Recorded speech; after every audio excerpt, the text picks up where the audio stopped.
एक गरीब सा दिखने वाला ग्रामीण सराय में ठहरा। मैले कुचैले वस्त्र देखकर सराय के व्यवस्थापक ने कोने में एक कमरा दे दिया। नौकरों ने भी न उसे बिछावन की बात पूछी, न गर्म पानी साबुन जैसा कि अन्य लोगों के लिए प्रबंध करते थे वैसा कुछ नहीं किया, ये सोचकर कि उससे क्या ही मिलने वाला है। प्रातः जब वह चलने लगा तो उसने नौकरों को पुरस्कार स्वरूप 10-10 मुद्राएं भेंट में दी।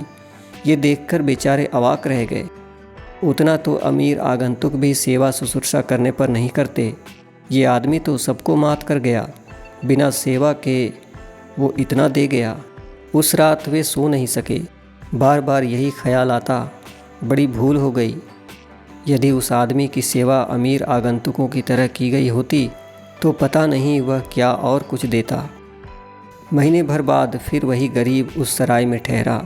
अब की बार प्रारंभ से ही उसका स्वागत किया गया।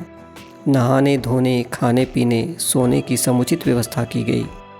प्रातः जाते समय सब इसी आशा में थे कि आज बड़ी पुरस्कार राशि मिलने वाली है, किंतु उसने जेब में हाथ डाला और सबके हाथ पर एक एक पैसा रखता गया। अब की बार सबको और बड़ी हैरानी हुई, ये ज़रूर कोई सनकी है।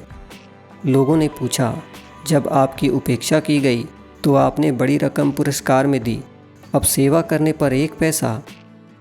वह बोला, मैं कोई पागल हूँ जो ऐसी भूल करूँगा। ये 1 पैसा पहले ठहराने का पुरस्कार है, और जो बड़ी रकम पहले दी गई थी वो अभी का पुरस्कार मानकर चलें। नौकर आज रात को भी न सो सके। व्यक्ति अपेक्षाएं आशाएं बांधकर जीता है। कुछ न करने पर यदि बड़ा पुरस्कार मिल जाए तो खुशी के मारे नींद गायब, और यदि कुछ करने पर उचित पुरस्कार न मिले तो दुख से नींद गायब। हमारी खुशी या दुख इस बात पर निर्भर करता है कि हमारी अपेक्षाएं पूरी होती हैं या नहीं। जब हमें बिना किसी उम्मीद के कुछ मिल जाता है तो हमें बहुत खुशी होती है। जब हम बहुत उम्मीदें पाल लेते हैं लेकिन हमें उतना नहीं मिलता तो ये हमारे दुख का कारण बनता है।